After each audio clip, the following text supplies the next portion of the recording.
Hello नमस्कार दोस्तों। तो आप लोगों का स्वागत है मेरे इस यूट्यूब चैनल विद्यालय बिहार पर। आज जो है हम क्लास 10th का बायोलॉजी का चैप्टर नंबर 6 का पार्ट 2 करने वाले हैं। उसमें टॉपिक का नाम है पुष्पों में जनन। आज हम जानेंगे कि पुष्प में कहाँ पर जनन होता है, कौन सा भाग स्त्री भाग है, कौन सा भाग पुरुष भाग है, उसके बारे में आज हम पूरी जानकारी प्राप्त करेंगे। तो पुष्प को जानने से पहले उसका चित्र बनाना बहुत जरूरी है। तो आज जो है हम उसका आंतरिक भाग का चित्र भी बनाना सीखेंगे और उसमें क्या क्या होता है उसके बारे में भी सारी जानकारी प्राप्त करेंगे एक एक करके।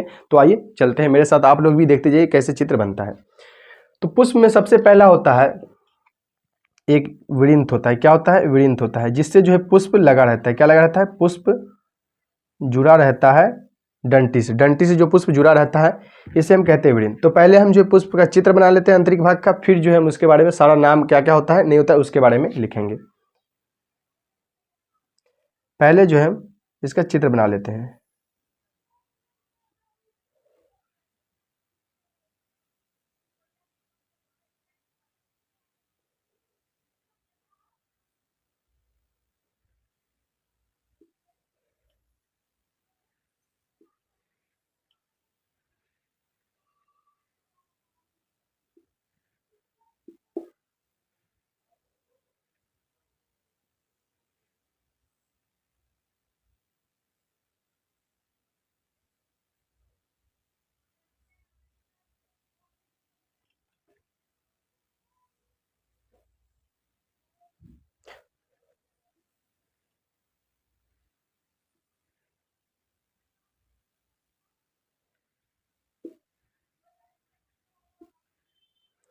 तो ये हो गया पुष्प का चित्र। क्या हो गया? पुष्प का चित्र हो गया। तो आप लोगों को समझ में आया होगा तो सही है, नहीं तो फिर से एक बार वीडियो देख लीजिए कैसे मैंने बनाया है। पुष्प सेम टू सेम ऐसा तो नहीं होता है, लेकिन उसको जो है मैंने कुछ हद तक बनाने का प्रयास किया है। अब हम सबका नाम जानेंगे कहाँ क्या चीज़ होता है नहीं होता है।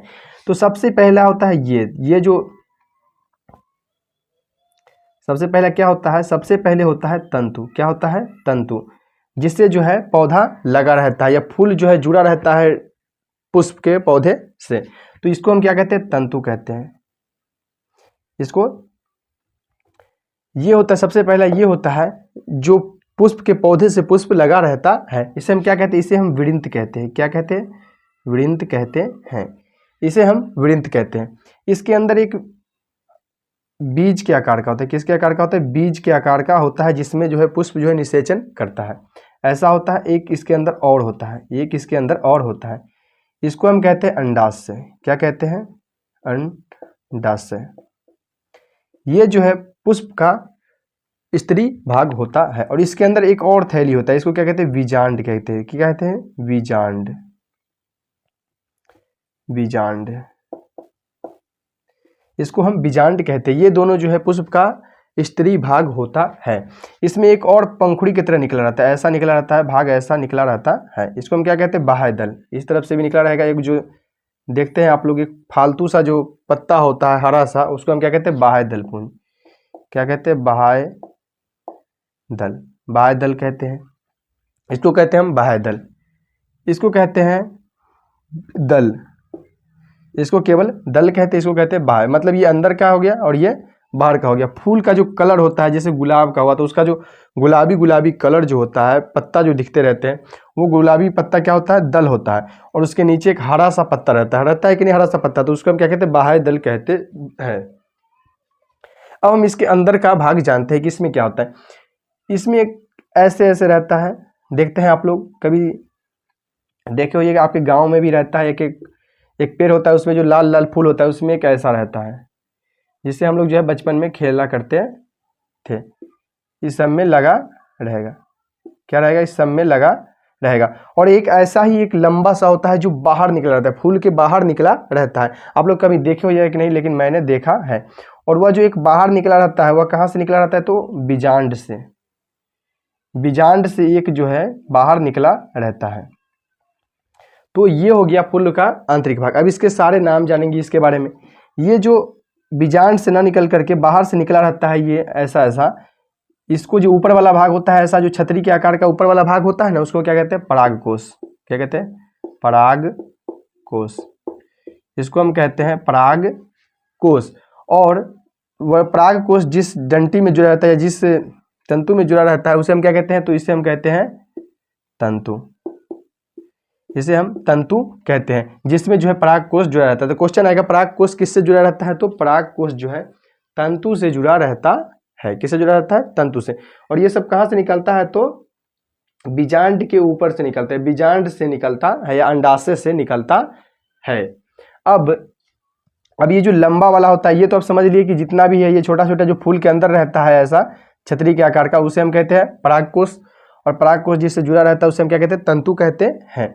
और एक लंबा जो रहता है फूल के बाहर निकला रहता है, आप लोग कभी देखे होइएगा, देखते भी हैं, फूल के बाहर निकला रहता है। इसे हम क्या कहते हैं, जो ऊपर वाला छतरी के आकार का होता है उसे हम कहते हैं वर्तिकाग्र। क्या कहते हैं, वर्तिकाग्र। क्या कहते हैं, ऊपर वाला जो छतरी के आकार का रहता है उसे हम क्या कहते हैं, वर्तिकाग्र रहते हैं। जो किससे निकला रहता है, तो वो निकला रहता है बीजांड से, बीजांड से निकला रहता है। और वर्तिकाग्र जिसमें जुड़ा रहता है, वर्तिकाग्र जिसमें जुड़ा रहता है उसे हम क्या कहते हैं, तो इसे हम कहते हैं वर्तिका।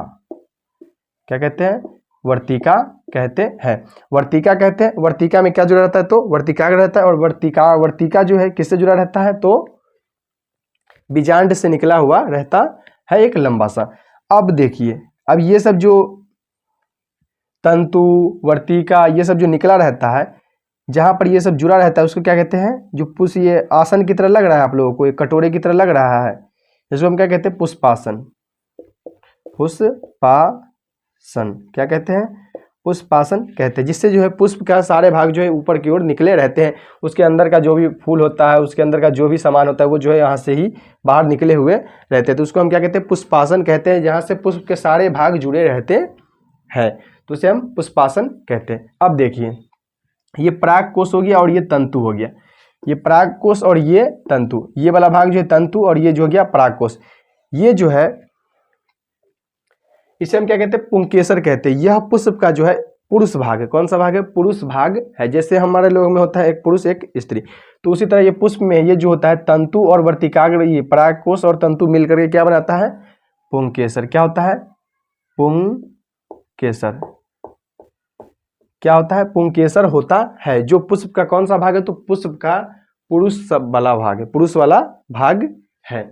अब एक और इसमें ही होता है, ये वर्तिका, वर्तिकाग्र और बीजांड मिलकर के, क्या मिलकर के, बीजांड मिलकर के, उसमें ही लिख देते हैं उस साइड से, सही रहेगा। वर्तिकाग्र और बीजांड मिलकर के, वर्तिकाग्र और बीजांड मिलकर के क्या बनाता है, तो वो बनाता है स्त्री केसर। क्या बनाता है, स्त्री केसर। स्त्री केसर। इसको हम फिर से इधर से भी दे देते हैं, समझने के लिए सही रहेगा, इधर से भी दे देते हैं। मतलब वर्तिकाग्र और अंडाशय या बीजांड मिलकर के क्या बनाता है, तो स्त्री केसर। स्त्री केसर क्या बनाता है, स्त्री केसर। हम जानते हैं अंडाशय जो होता है स्त्री में होता है, बीजांड भी होता है जो स्त्री भागी होता है, और वर्तिकाग्र भी होता है क्या, स्त्री भागी में, क्योंकि बीजांड से ही निकल करके ये बना हुआ है। अब देख रहे हैं बीजांड से ही एक लंबा सा तंतु जो है ऊपर की ओर गया हुआ है, इससे क्या जुड़ा हुआ है, वर्तिकाग्र जुड़ा हुआ है। तो ये क्या हो गया, दोनों पुष्प का स्त्री भाग हो गया। एक बार फिर से देखते हैं, पुष्प जब पुष्प के पौधे से जुड़ा रहता है, जो फूल बाहर निकलता है, तो जब हम तोड़ते हैं तो एक ऐसा भाग पतला सा निकलता है, इसे हम क्या कहते हैं, वृंत कहते हैं। वृंत के ऊपर थोड़ा सा ही ऊपर क्या होता है, पुष्पासन होता है। क्या होता है, पुष्पासन होता है। ये जो कटोरे के आकार का जो दिख रहा है आपको, ये कटोरे के आकार का, ये क्या होता है, पुष्पासन होता है, जिसमें पुष्प का सारे भाग लगे हुए होते हैं। फूल का पत्ती हो गया, फूल के अंदर का जो भी भाग हो गया, वो सब जो इसमें जुड़े रहते हैं, तो उसे हम क्या कहते हैं, पुष्पासन कहते हैं। ये तो हो गया पुष्पासन। अब ये जो एक अंडे के आकार का बाहर वाला होता है उसे हम क्या कहते हैं, अंडाशय। क्या कहते हैं, अंडाशय कहते हैं, जो अंडे के आकार का होता है। और इसी अंडाशय के अंदर एक भाग रहता है, अंडे के आकार का ही एक अंदर रहता है, अंडाशय के अंदर ही रहता है, तो उसे हम क्या कहते हैं, बीजांड कहते हैं। क्या कहते हैं, बीजांड कहते हैं। एक अंडाशय होता है, अंडाशय के अंदर क्या होता है, बीजांड होता है। अब ये हरा हरा पत्ता जो एक बाहर की तरफ निकला रहता है उसे हम क्या कहते हैं, बाह्यदल। क्या कहते हैं, बाह्यदल कहते हैं, बाह्यदल कहते हैं। और जो फूल का जो पत्ती होता है, फूल का पत्ती, उसे हम क्या कहते हैं, दल कहते हैं। इसको दलपुंज भी कह देते हैं, दलपुंज, दलपुंज। और इसको जो है बाह्यदल पुंज, क्या कहते हैं, बाह्यदल पुंज भी कह देते हैं। अब इसी में जो है एक तंतु निकला रहता है, पुष्पासन से ही बहुत सारे तंतु निकले रहते हैं, जो फूल के अंदर ही रहते हैं, फूल के पत्ती के अंदर ही रहेंगे, बहुत सारे तंतु निकले रहते हैं। और तंतु से क्या जुड़ा रहता है, तो परागकोश। क्या जुड़ा रहता है, परागकोश जुड़ा रहता है। और इन दोनों के मिलने से क्या बनता है, पुंकेसर बनता है। क्या बनता है, इन दोनों के मेल से ही क्या किसका निर्माण होता है, तो पुंकेसर का निर्माण होता है। ये कह सकते हैं हम इन दोनों को ही एक साथ पुंकेसर कहते हैं। अब होता है बीजांड से एक वर्तिका निकला रहता है। क्या रहता है, बीजांड से एक लंबा सा डंठी निकला रहता है, या डंठल कह सकते हैं। बीजांड से एक लंबा सा डंठल निकला रहता है, उसे हम क्या कहते हैं, वर्तिका कहते हैं। वर्तिका, और वर्तिका के ऊपर क्या होता है, एक छतरी सा जो होता है उसे हम क्या कहते हैं, वर्तिकाग्र कहते हैं। आसान भाषा में ये छतरी समझिए, वर्तिकाग्र कहलाता है। ये कौन सा भाग है पुष्प का, पुष्प का स्त्री भाग है। ये कौन सा भाग है पुष्प का, तो ये पुष्प का पुरुष भाग होता है। तो पुष्प के बारे में ये अंदर की बात थी। अब जो है हम इसके बारे में जानते हैं कि निषेचन इसमें कैसे होता है, नहीं होता है। तो जानिए, अब हम इसे समझने से पहले जानेंगे, जैसे पुरुष में होता है शुक्राणु और महिला में होता है अंडाणु, इसमें भी अंडाशय है और इसमें भी परागकोश है। अब देखिए, ये जो परागकोश होता है ना, परागकोश, ये जो परागकोश होता है, परागकोश से एक पीले, अगर आप जो फूल को तोड़ करके उसमें अंदर छुइएगा तो ऐसा ही रहेगा डंटे आकार का, तो उसमें पीला पीला हाथ में लग जाता है, कभी कभी पीला पीला लग जाता है हाथ में। तो परागकोश से क्या निकलता है, परागकण। क्या निकलता है, परागकण। क्या निकलता है, परागकण निकलता है। किससे निकलता है, तो परागकोश से निकलता है। कोई क्वेश्चन पूछेगा कि परागकण पुष्प के किस भाग से निकलता है, तो परागकण जो है पुष्प के परागकोश भाग से निकलता है। यही जो होता है, जब हवा चलता है या बाढ़ आ जाता है या बारिश होती है, तो यही जो है उड़ करके हवा में जो है उड़ करके या पानी में जो है बहते हुए कहीं पर चला जाता है और जा करके किससे मिल जाता है, वर्तिकाग्र में मिल जाता है। ये इसमें जो है जा करके ये मिल जाता है। जैसे ये बाहर वाला भाग है, बाहर निकला रहता है, वर्तिकाग्र बाहर निकला रहता है, और हवा जब आता है तो इसमें से बहुत सारे परागकण जो है झड़ करके या हवा के माध्यम से बाहर उड़ते हुए जा करके कहाँ पर मिल जाते हैं, परागकोश में, वर्तिकाग्र में जा करके मिल जाते हैं। और वहीं पर क्या होता है, निषेचन हो जाता है। क्या हो जाता है, निषेचन होता है। अब निषेचन होने के बाद इसमें से बहुत सारे पाउडर के जैसे ही निकलते हैं। क्या निकलते हैं, पाउडर के जैसे जो होते हैं, पीला पीला जो होता है, वो दोनों आपस में पहले मिल गए, वर्तिकाग्र और परागकण जो आपस में मिल गए। उसके बाद जो पदार्थ बनता है वो जब हवा या पानी किसी के माध्यम से जब झड़ता है, जब झड़ने लगता है, तो वो जो है पत्ती पर गिर गया, इस पत्ती पर गिर जाएगा, इस पत्ती पर गिर जाएगा, इस पत्ती पर गिर जाएगा, या तो नीचे चला आएगा। और जब फूल सड़ जाता है उसके बाद ये पत्ती सब जो है नीचे आ जाता है, तो क्या होता है, मौसम के अनुसार जब उसका मौसम वैसा होता है तो वो जो वैसा पौधा नीचे से भी निकल जाता है। तो उसे हम क्या कहते हैं, निषेचन कहते हैं। निषेचन कहाँ से होता है, परागकण और वर्तिकाग्र के मिलने से निषेचन होता है। और जब हवा या आंधी या तूफान आता है तो वो जो है झड़ करके बाहर नीचे गिर जाता है। उसके बाद क्या होता है, वैसे ही पौधे का निर्माण होता है, उसके बाद वैसे ही फूल का निर्माण होने लगता है। तो ये पुष्प के बारे में था। एक बार हम और इसके आगे भी समझेंगे। अब देखिए, पुष्प में ही एक होते हैं परागन। परागन क्या होता है, परागन जो है निषेचन का माध्यम है। मतलब ये जो परागकण निकलता है, तो ये परागन जो समझिए, परागन जो है पहले दो प्रकार के होते हैं, स्वपरागन और परपरागन। क्या होता है, स्वपरागन और परपरागन। जब ये परागकण जो है अपने एक ही जो ये समझिए कि आप ये गुलाब का फूल है, क्या है, समझ लीजिए गुलाब का फूल है, तो ये परागन जो है जब गुलाब के फूल पर ही जा करके गिरेगा, गुलाब के फूल के ही वर्तिकाग्र पर जाकर के गिरेगा, तो उसे हम क्या कहेंगे, स्वपरागन। स्वपरागन मतलब अपने अपने में जा करके निषेचन करना। स्वपरागन मतलब ये परागकण का जो है अपने ही फूल, अपने ही आकार के या अपने ही प्रजाति के फूल में जाकर के मिल जाना, क्या कहलाता है, स्वपरागन। और परपरागन क्या होता है, परपरागन का अर्थ होता है कि दूसरे प्रजाति के पौधे में जाकर के मिल जाना, वो क्या कहलाता है, परपरागन कहलाता है।